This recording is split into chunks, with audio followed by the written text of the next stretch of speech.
Yeah, I'm starting up the stream now. Give it a second.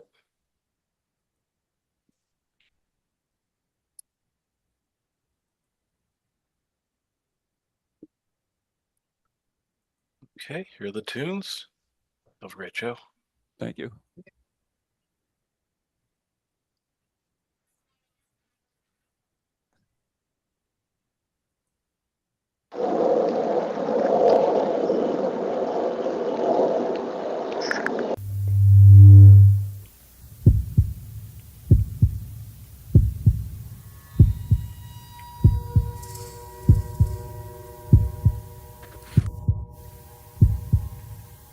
Come with us on a journey into the unknown, the unexplained, and the unbelievable. We will test your senses and challenge your beliefs. A world where science and religion clash.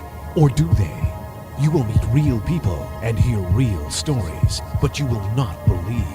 You will witness strange sights and hear strange sounds, but you will not believe. This is the New England Ghost Project. Welcome to the nightmare. Well, good evening, everyone, and welcome to Ghost Chronicles right here on TogiNet Radio.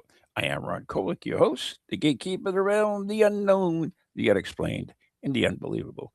New England's own Matt Helsing. With me is my co-host, the amazing gold standard in ghost hunting, Mr. Steve Parsons. A very disappointed, Mr. Parson, Why is that? because England just got knocked out of the World Cup. I thought you didn't like football. I don't, but it's nice to see England, I was rooting for him. Yeah, Scotland and Wales were rooting for Argentina. I don't think so. No, they were. I was in town today talking to a young gentleman who was strongly supporting Argentina. Really? Yeah, that's the Welsh for you, though. Absolute traitors. Well, you get that whole thing where everybody doesn't like anybody. Scotland doesn't like English. The English doesn't like nobody. So whatever. I don't know. Who knows? It's not my country. I got my own problems. There we are. But I was rooting for him. I really do. Yeah, we were too, but it wasn't to be. Wasn't to be fair. To be fair, Argentina were all all over us. Really? Yeah, they played a much better game. Oh, France could beat. Yeah, that's So there's consolation prize there. that's a bonus. So who is it? Argentina and Spain? Yeah, Oh, that's interesting, isn't it? it would be. Yeah, could be. Have to wait and see. So That's on who Sunday. won it last year? It's not every year; it's every 4 years. Yeah, I know. You know what I meant last time they had it. I honestly can't remember. I thought it was Argentina, wasn't it? Or was it Well, it Spain? wasn't us. No? I don't know. It might have been France, actually. Oh, that's a shame. Oh, well. Anyway, Yeah. we've had enough of our own problems over here. I woke up this morning, was watering the garden, and I thought I was in the Twilight Zone. Oh, Yeah, it was, the sky was dark yellow, and it was dark, and it was very strange feeling. It was really bizarre. It really was. We have that smoke from the Ontario wildfires. So we had part of Wales was affected the other day by a wildfire in the north, and everybody had to go in and close the windows, and you could smell the smoke really strongly, apparently. So north of your country, right? Oh yeah, yeah. Only about 100 miles north. We didn't get any of the smoke, but my daughter did. They were forced indoors. Yeah, because I don't think it would make the the Atlantic. No, it wouldn't make the Atlantic, but she was about 40 miles away, but the wind was blowing toward her and away from us. But it was. But I'm saying it wasn't the Canadian smoke. It was the no, it wasn't the Canadian smoke. No, it was definitely one of our own. Because what happens this time of year is, you get the idiots going out into the country and setting fire to stuff. It's most of them are deliberate Oh, and speaking about idiots, there was two idiots going up Route 95, not in this part of the country, but down south, and they were shooting fireworks out of their car windows. Uh-huh. But they were being followed by a police helicopter with Oh. infrared, and guess what? So they pulled them over eventually. They said, "We wasn't us. You must have got us mixed up." He says, "Well, that's your story, huh? We've been following you for 10 miles with infrared thing." So they arrested the passenger because that's where it came from. It wasn't a white hearse, was it? No, it wasn't. It wasn't our buddy. So strange. But yeah, I mean, it's really weird. I mean, if you back in the old days, if the sky was like that in the morning, they right away Red sky night. they'd go out and kill a witch or something. Yep. Yeah. Damn. But no, I mean it happens every year here. We have a dry spell, and then there's a couple of natural fires started by storms, and then it seems to be that the local idiots go out and set fire to stuff. Talking about fireworks, there was deliberately. Talking about fireworks, there was a video doing the rounds the other day. There was a big fire in the north of England, and it was started by this one didn't need the police to follow her with a helicopter. This particular lady was setting off fireworks across a tinder dry moorland. Lovely. Claiming that the fireworks were in honor of a deceased relative.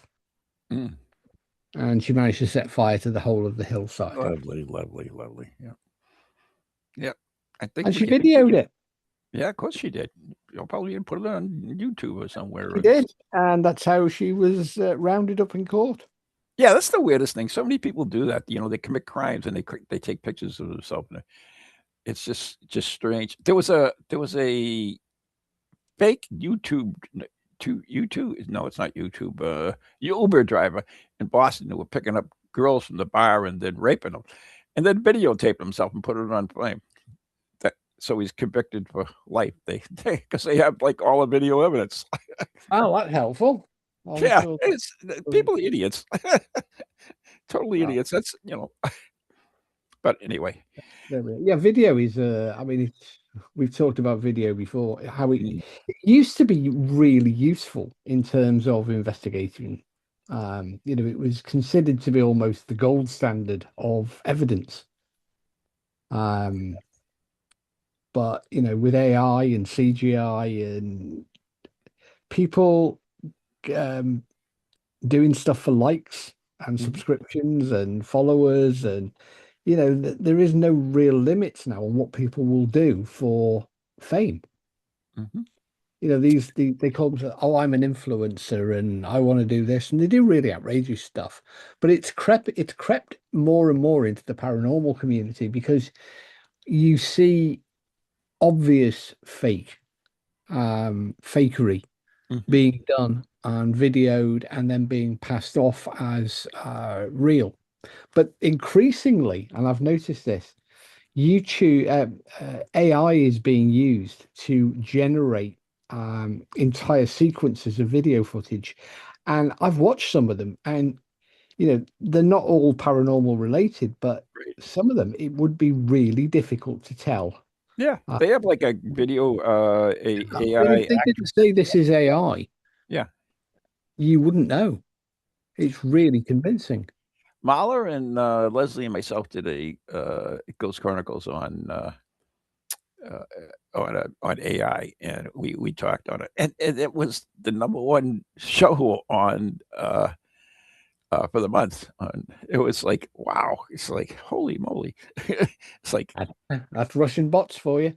Yeah, it's just like, why it's the thing with AI, it's I was watching a video today, and it was from a historian who was saying that AI is actually now actively rewriting history, and he gave several examples where he calls them slop videos or slop documentaries, and it's an AI, AI writes the script, it produces the video, it does the and it's all, like relating he in his particular speciality, it related to World War II. Oh, cool. And AI was making up references to really outrageous claims, Hmm.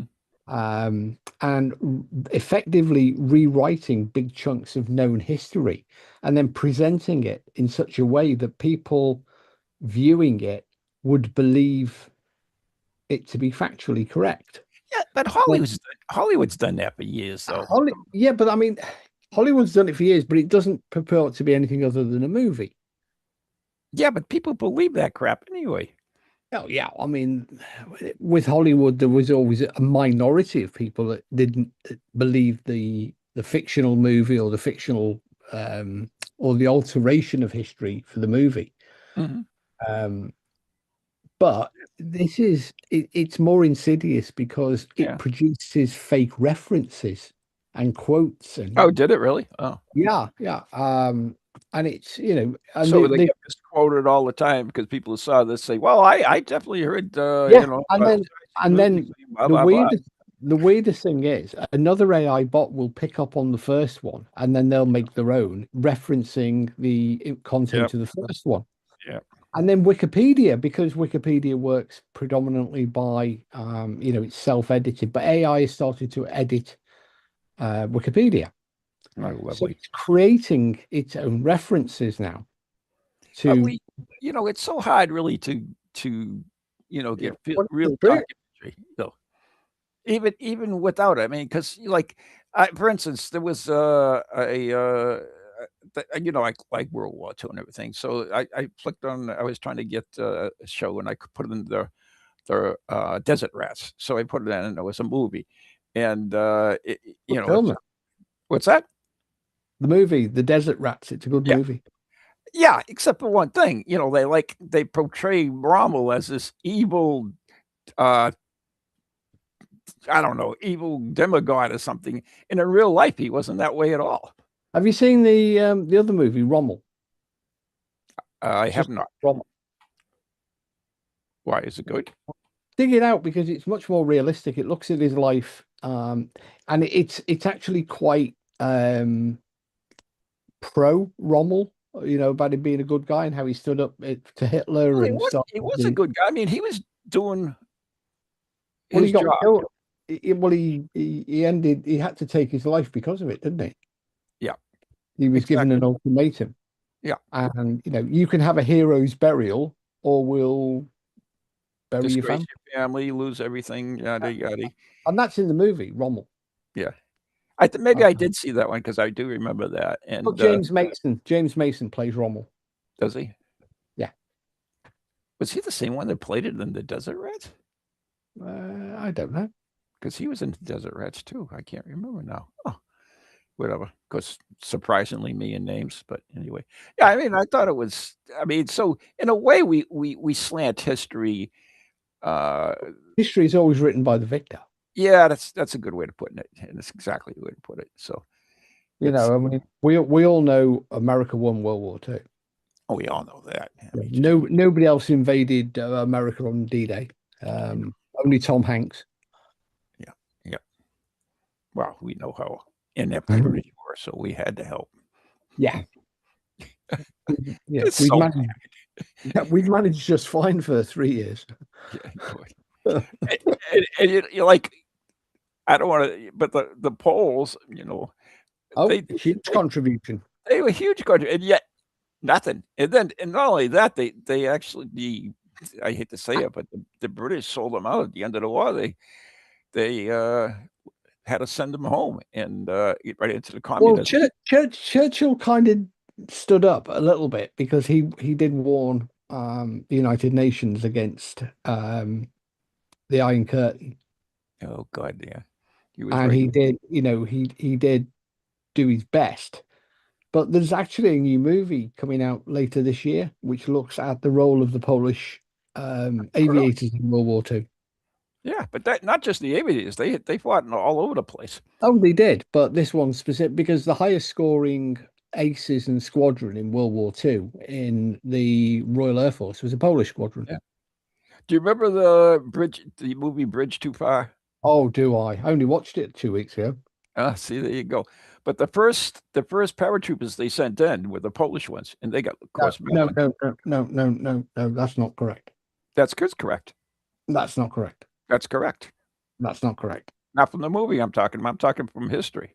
No, it's still not correct. The It is Polish, the Polish were in the second drop. Who was in the first? The British, the Americans. Then the Polish were under Sosabowski, General Oh, Sosabowski. you know what? I got to stand corrected because you're absolutely right. Because by then the German knew what they were doing, and that's how they got massacred. Yes. Okay. Yeah. Okay. Because the Germans had overrun the drop zone, and the Polish had to. A lot of them were killed on the way down. Yeah, it was brutal. And so I stand corrected on that. but they did misportray the Polish general as being a bit, defeatist. Once again, it's movies. skeptical. They can do whatever they want. Yeah. But there Just we are. like they do in the paranormal now, the ghost hunting and everything. You know, Well, I with the ghost hunting videos, I mean, there are so many of them, and there are so many groups doing Facebook lives and live ghost hunts and it's so YouTube. bad. No offense. And it's got to the point where I just don't watch it anymore because it's so formulaic. Yeah, I was looking for they're something gonna. for tonight on that we could discuss, like last week's show. Last week's show got a lot of good praise on last week's show. So, anyways, because we looked at some of the headlines and stuff, and we kind of discussed it. But so I looked at it, and I this one it was like this group that went into the Bridgewater Triangle, and which I've been before. But they have like you see them running all over the place, and oh, where was that? Oh, it's like, are you serious? What the hell are you doing? It's just like being on an amusement ride. It's just they just want to be scared of a haunted house in a carnival. There was a very good, I mean, about 2.5 hour long documentary called The Bridgewater Triangle. On what? I believe your two co-hosts were involved in that. Two co-hosts. Yeah. Which one? I'm sure Ann Kerrigan was in it. Oh, the Bridgewater Triangle? And I was in it. I don't know. This one did. Have a look at the end. Have a look at the end credits. Oh, we didn't even get in reading credits. So. Oh, well, I was mentioned in the end credits. I'm sure. Or Science was. All right, I'll check it out. I have a copy of it actually because I had the end credits. I had Aaron, what's his name on the show? The guy that they used some of our photography. Where they were illustrating phenomena. Mm-hmm. I mean that you talk about that. They had what's that? Monsters in America, right? And they used the video bit from the Bridgewater Triangle, and then they paired it with another one that showed like a creature in the bush afterwards. It's like so they paired two different things together. They just created it basically. It was I mean it was a balanced video. A balanced that was by Adam Kucho, I think his name was. Yeah, I had him on my show. He did a good job. He tried. It was pretty balanced. Yeah. And he's not a paranormal guy either. He just to be honest, the best documentaries are usually made by those people that don't have a lot of interest or knowledge in the subject, and then they're a bit more open-minded in their approach and a bit fairer and balanced. Yeah. When somebody says, oh, I'm an investigator, I want to make a documentary about it's going to be a biased thing because they bring their own subjective opinions to the table, and they use that. You can see it underlying the formatting and the way in which the subject is being presented. Whereas somebody coming in as a documentary maker with little knowledge of the subject tends to take a more middle line with it to be more balanced. Yeah. I mean, I've done a few documentaries in my time. I know you have. And that's the way it is, though, unfortunately, in the real world of ghost hunting nowadays. But so Ukraine is like the leader in drones. They I would agree. and they are absolutely good. Do you know they carry it in a month? We're talking over 8,000 missions with drones, and they're not using them just for strikes or anything. They use them for logistics, so they don't have to lose people. They just like moving equipment, moving ammo. They use it for reconnaissance, of course, and then the strikes.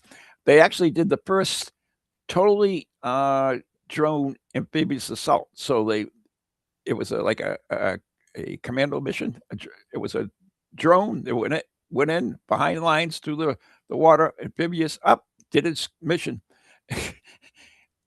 No people involved at all. I can only echo what you said, that they are, but they've been forced to become the Yeah. masters of drone technology. They had limited resources, and what they did have was innovation. Mhm. And they certainly, I mean, they are now, Ukraine are now advising both the US and the UK armed forces. NATO, yeah, NATO too. And they've actually started to build for the US and the UK. What do they call them? The defensive drones for knocking Yeah, down they have other. like the drone pack or something. What is it? The drone agreement or something? They have some kind of Yeah. agreement with a bunch of other. Do you know? Oh, speaking about that, now, gosh, I can't remember the country, of course. But I think it might be Sweden, but it's one of the Scandinavian ones. They have a pilotless fighter pilot, a AI-driven fighter. So it's that the fighter thinks for itself. Well, we're all getting them. You over there, us over here. We've got one in development. You've got one in development. They have one in use. What's their plane? It's a really cool name. Oh, you should know planes. That's right up your I alley. do, but lots of what do you find my cool name? It's the top of the line fighter. What? Whose? Say Sweden. Sweden would be the Gripen. Gripen, that's it. See? I knew you'd know. But I yeah, knew that's the one. It was AI driven. It's pretty cool. But anyway, so the point I was trying to get though is drones are getting so good now. Soon, you think we'll use it for ghost hunting? Have an AI ghost hunter? AI drone ghost hunter. It would be right up your alley because that isn't what you say ghost hunting is. It's science. It's measuring. Depends how it was used, because I think at the moment AI, I don't think we can trust it. Oh, I know that, but And that's the issue, though. I mean, could you trust the data it was providing you? so how about so say we don't go AI, say we go drone ghost. Well, I don't really. I mean, when I was so you're talking 20 years ago, with Most Haunted, there was a location that was inaccessible, but they needed, because the floor was very weak, and they wanted to get cameras up onto the floor, this elevated floor, but it wouldn't take the weight of a human. So I had a radio controlled RC tank. Yeah. Now the tank, of course, you've got the turret rotates and the gun goes up and down. So if you mount a camera to the gun, which is what I did with some duct tape, you could basically drive this up and down and steer the camera by moving the gun. Yeah. And it worked. We got the footage. Oh, that's pretty Now, cool. I've seen one use the what do you call those off-road toys? yeah. There was an American team used an off-road truck. Yeah, that's a little RC truck. Yeah, I see. That's it. Yeah. In that regard, but the thing, then you hit the problem of what are you actually investigating? Because if you're there to investigate a claim that somebody had an experience, Mm-hmm. then if it's an area that's inaccessible, then how did they have the experience Agreed. in an accessible place? It's different in the world of television, because they'll look down a drain pipe for Yeah. See if ghosts. Yeah. if the ghost lives in the drain pipe. But in reality, the ability to, I mean, Zach Bacon was always famous for wearing his mask, wasn't he? Is because he claimed fungus spores and other things affected his breathing. So you could remotely look inside a building with a drone to save a person from going inside to have a look. Yeah, but is there a haunting without a person? Well, it depends on the type of haunting. I mean, but we wouldn't know, would we? I mean, well, if the drone can find the cause, like what was the movie where? So it wouldn't be a haunting, though. It would be more of a natural. On the beach. The movie the submarine one in Australia. Yeah, and they tracked it all the way to a blind blowing in the wind, knocking a Morse key. Now, if a drone can be used to find something that is obviously a cause, then that's okay. But can a drone actually find a ghost? I mean, what is and then you go into the questions of what is a ghost. So it's where I think AI could be advantageous is in analyzing audio and video footage or looking at photographs. Could you trust it? What is it? Yes, I think you could, because you would actually specify the parameters of the AI. Look at the results we've got. I mean, if you gave it to Google's Gemini or Grok or ChatGPT, you wouldn't really. You're not programming it. You're not controlling what the AI is doing. So trust would be a problem. But if you are actually directly controlling the AI, like Outer Limits, then it could be advantageously used. Do you remember Outer Limits? Did you have that in the UK? Yeah. You do not. Anyway, who's the show brought to us by? We control the volume. We control the vertical. We control the horizontal. Well, who's going to control the messages that are coming? Yeah. Okay. You're listening to Ghost Chronicles International right here on TogiNet Radio and also on Pararec next week. I am Ron Kolick and he is Steve Parsons, and we're brought to you by Circles of Wisdom, 386 Merrimack Street, Methuen, Massachusetts, the Glent Messier Family Law Group, 55 or 1505 High Street, not the Andover, Massachusetts. I really should get that straight. It's Messier, just check it out. Anyways, and also Positively Brilliant Candles, Reiki Infused Candles by my good friend Leslie Martin on Etsy. And of course, our very good friends, Ghost Chronicles Radio on Patreon, all those Patreon people. So we thank you so much for that. And we'll be right back after the following messages here on TogiNet.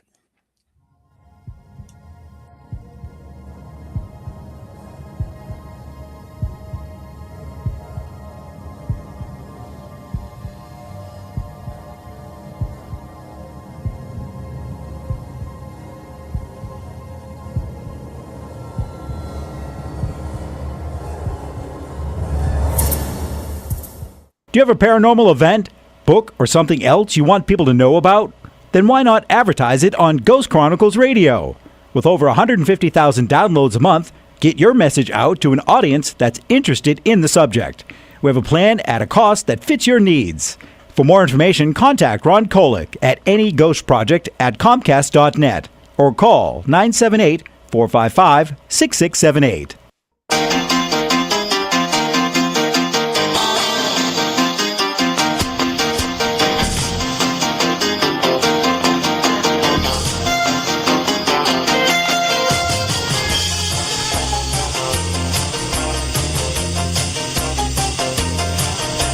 Shadow on the wall that looks like a man.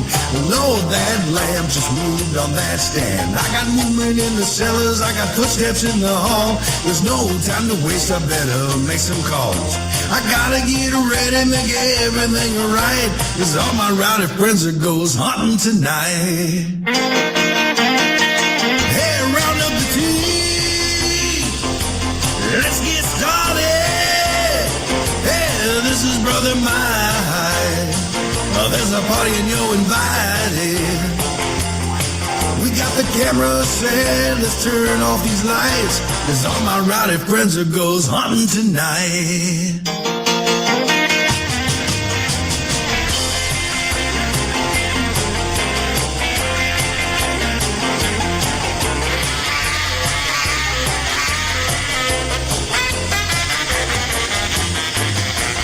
This old house has a long history. It should be real good for activity. And we got the house wired for sound and got motion alarms setting all around. Got a box full of batteries ready to go, and everyone's itching to start this show. Got our logo tees, driving black SUVs, and that one bald guy with a slick goatee. Hey, round up the team. Let's get started. Hey, this is Brother Mike. Well, there's a party and you're invited. We got the camera set. Let's turn off these lights, 'cause all my rowdy friends are goes hunting tonight. Hey, round up the team.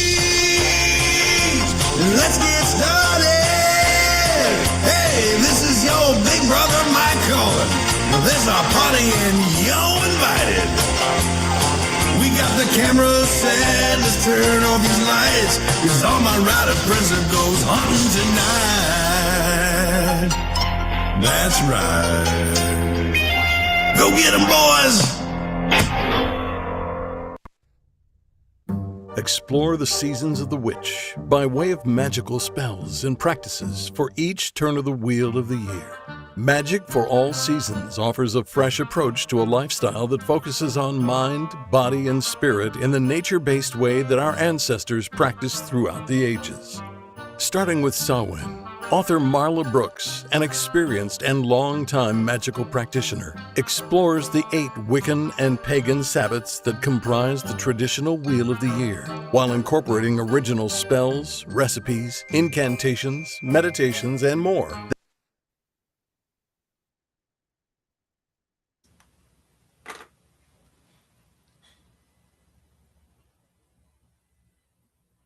Hello?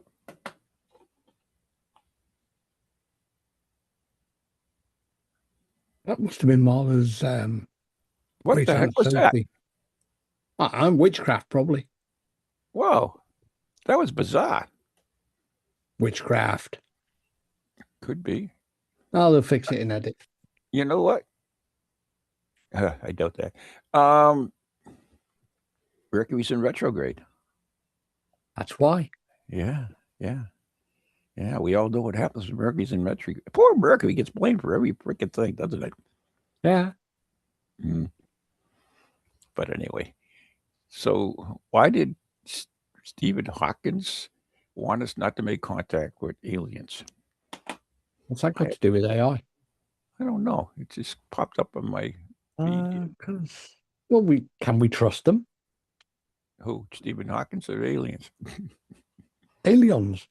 Aliens? No, we can't trust aliens. I mean, they might not be nice. Oh, it's the Telegraph. That's your paper, right? Yeah. Or is that ours? Yeah. Big headline says, "Film will make you believe in God or aliens, whatever comes first." Film's that? I don't know. Do you want me to click on it? Yeah. I will click on it. And you know damn well it's going to be a video, right? Oh, wait a minute. Well, it says continuing. There is increasing evidence, a mix of I can't ever say that, in data that once seemed to be invariably declined, that religion and secularized Western society has been, what the hell are they talking about? But it's being reversed. Anyways, something, this is the worst read I've ever did. So what's the freaking film? The Story of Everything. Oh. Yeah, they have the trailer, but I don't dare play it. It's HD too. The Story of Everything did this. Releases of the U.S.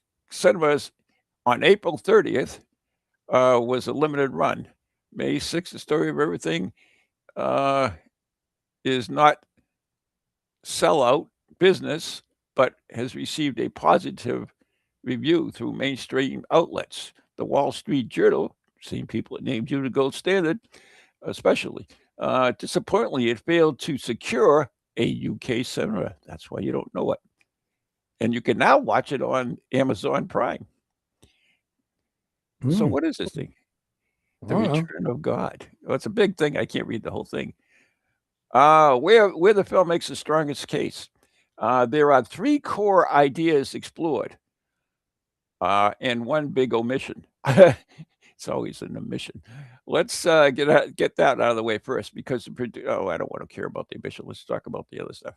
The second pillar of wisdom in the film is that the fine tuning that has created our solar system and how the sun and the planets circle it and the comets are not in some random order, but not chaos. I can't read this. This is like, I'd give up.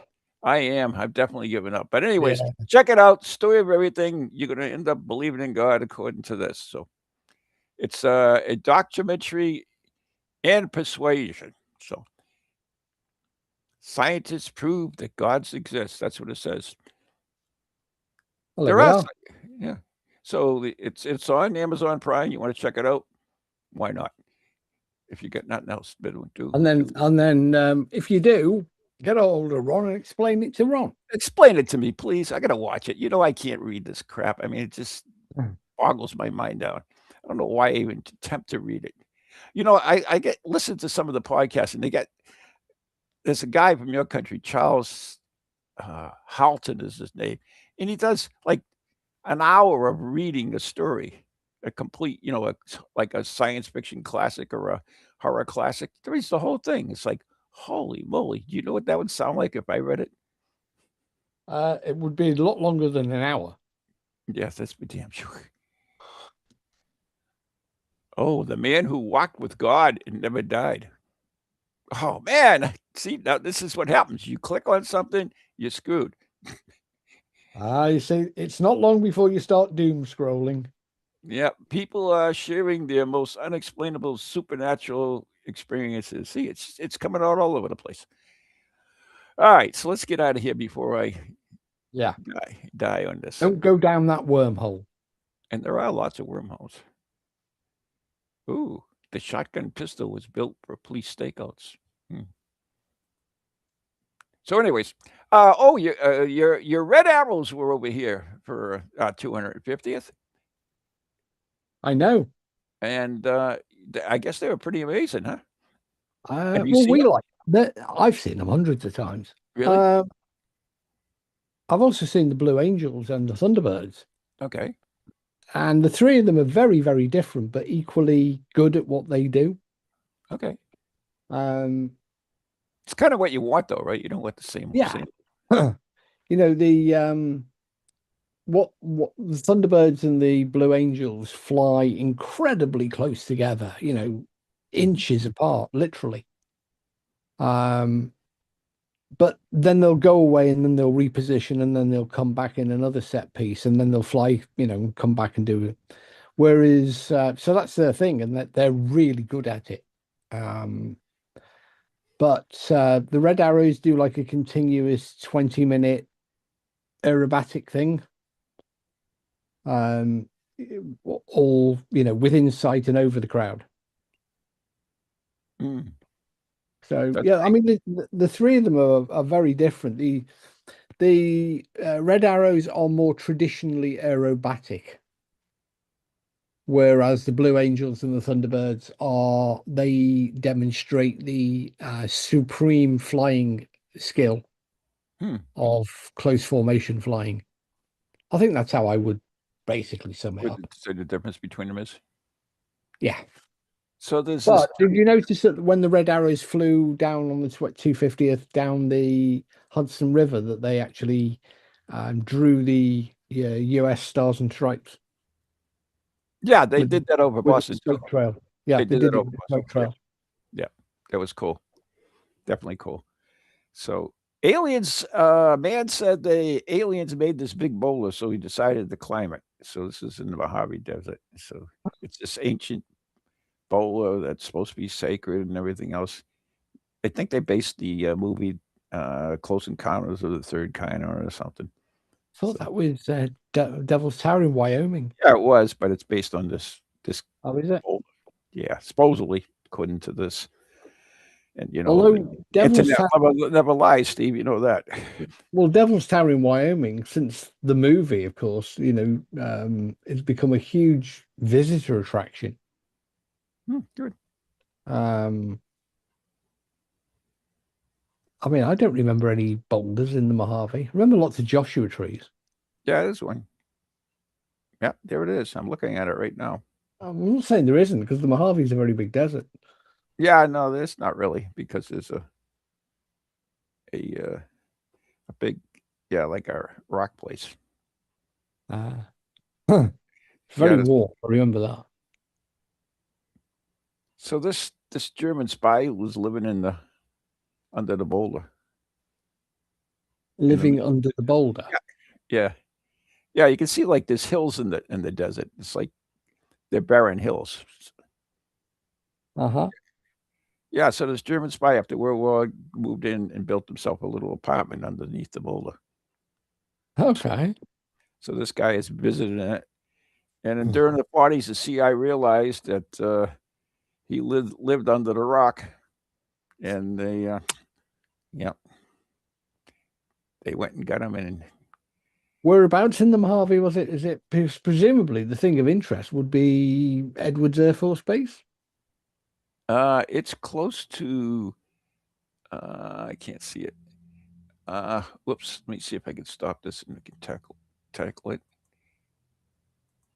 No, it's not letting me do much in it. It's a secret place of Native Americans. There's quite a few big boulders here. Yeah, this is. I've seen lots of guys doing videos where they're exploring the what do they call them? The patterns and shapes. The glyphs. Glyphs. Frank Krister was his name. Oh, don't know. But he used TNT to make his home under here. 400 square foot apartment. Pretty nice place actually for damn guy. It's good. You think somebody might have noticed the bang when he used all that TNT? Middle of the Mojave Desert. It's not that empty. Yeah, this one is. This is pretty barren around here. There's nothing that I can see except for the helipad that's right next to it. Yeah, an Edwards Air Force Base just down the road. CIA realized that he lives in there, and they thought it was a German spy, so they went and they to interrogate him, but he didn't want the CIA doing. So they tried to smoke him out. They tried smoke bombs, smoke grenades, and when the TNT exploded, it killed poor Frank. Oh, never mind. You know what? Should leave well enough alone. He wasn't hurting anybody under a big rock in the desert. Well, we don't know what he was doing because he just said he was a German spy. They thought he was. That's I don't know. Live and let live. All right. So I'm sorry how I went down another hole, but that's the way it goes in this thing. Well, that's why you shouldn't do. In fact, they've just brought in our government, bless them, have brought in a not compulsory social media curfew for teenagers. And what they've said is, what they've said is it's bypassable, so you can opt out, and they expect that all the teenagers will not, we'll all go, oh yeah, okay, we won't use social media.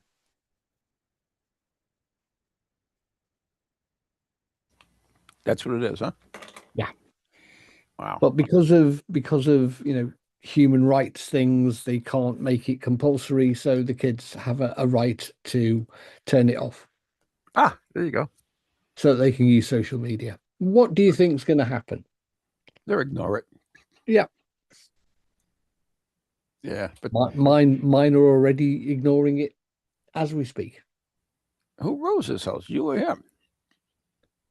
Take it away. Show them you're powerful. Never mind being their buddy.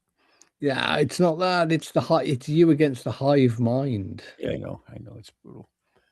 But You know, it's incredibly powerful, the hive mind. You know, they defeated the COVID test in 24 hours. yeah, we talked Um, about that last time. So yeah. they can defeat passwords and parental controls. Yeah.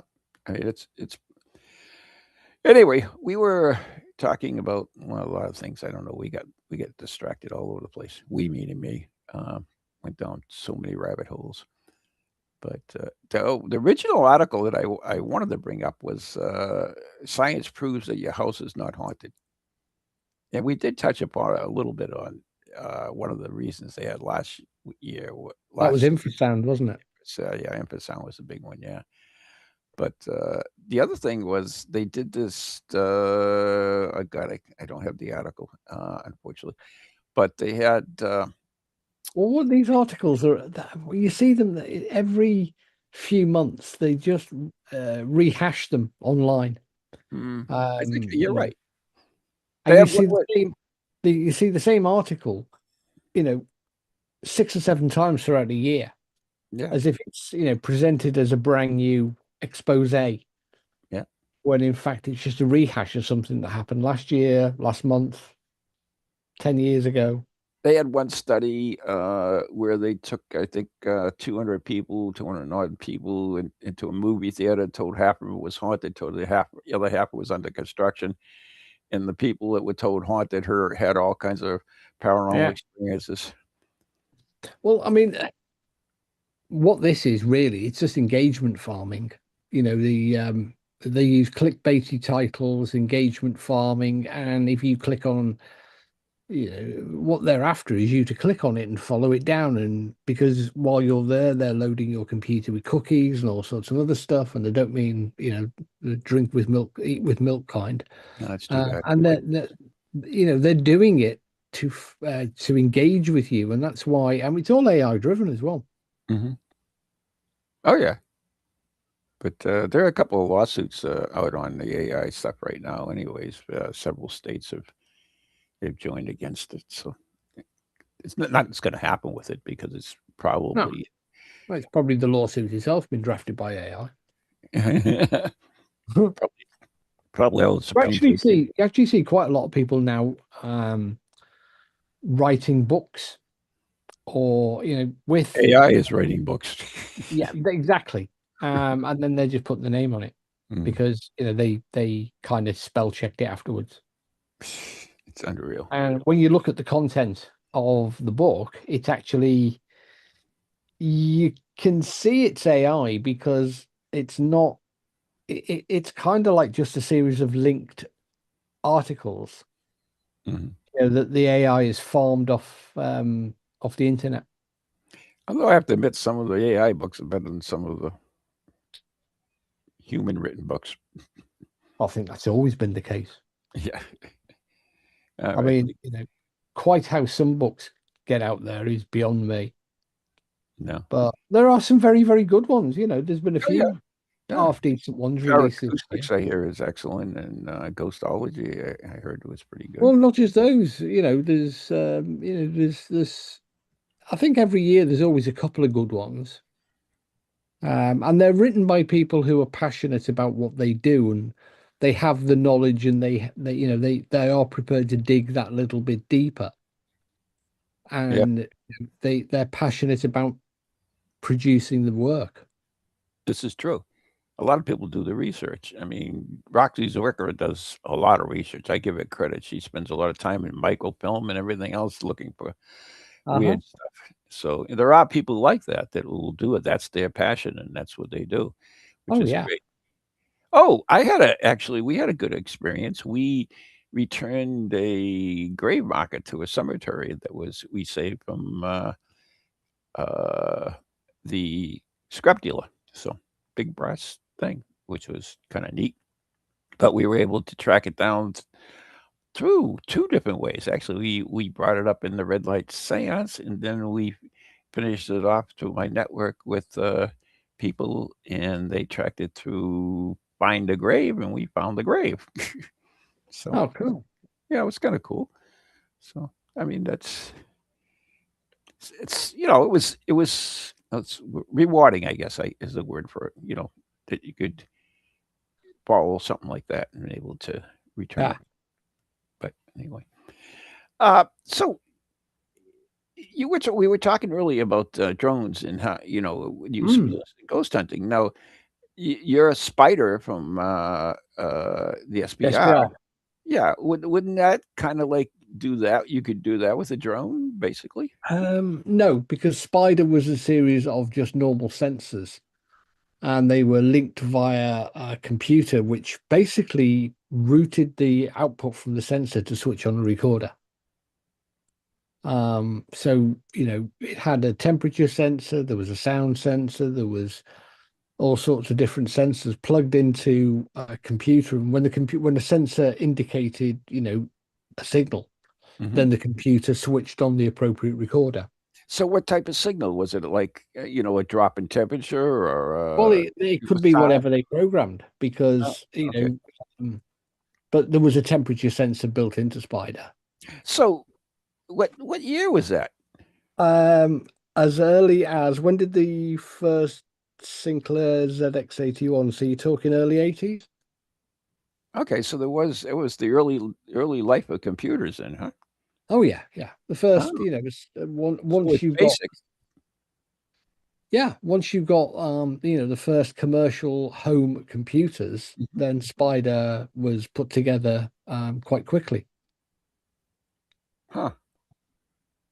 So that was that. So if we could take that, if you took that same concept with the today's supercomputers, I say supercomputers, but just regular computers, supercomputers compared to them, uh, you know, we we could definitely improve upon it, don't you think?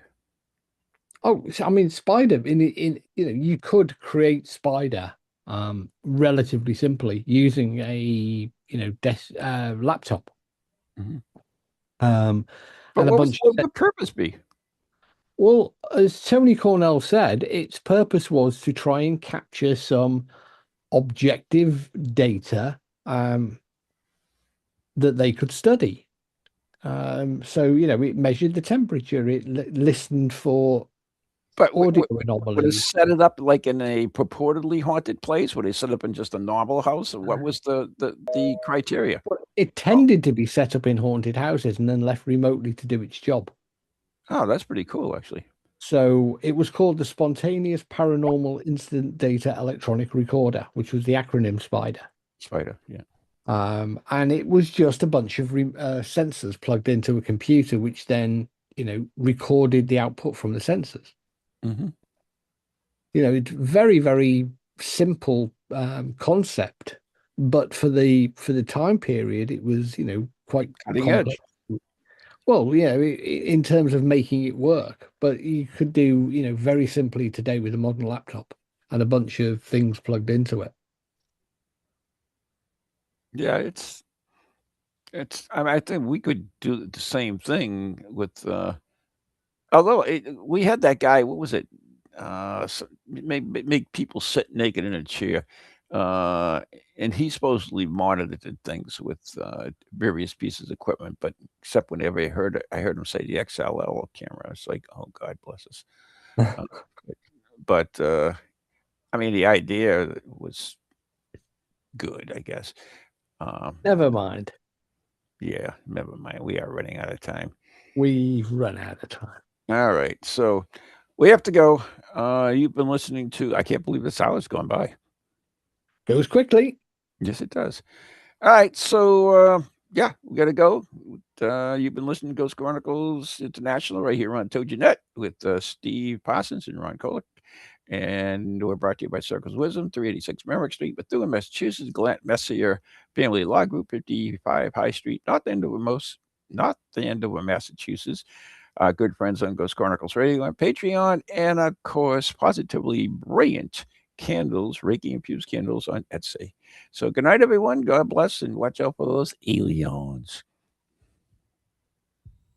There we are. Good night. That did go by fast. It did go by fast. I was a bit distracted during the show because I have a plane tracker running all the time, and It's a Trump Air Force One. no, that went over the other day. But this a glider, a sailplane has popped up, but it's not actually in the air, which is weird. What? It's on the ground. And you can still see it with the plane. Oh, because it does a transponder, right? Yeah. Yeah, okay. Well, I'm assuming it's on the ground. It's only doing 1 knot. From goalies to ghosties, long-legged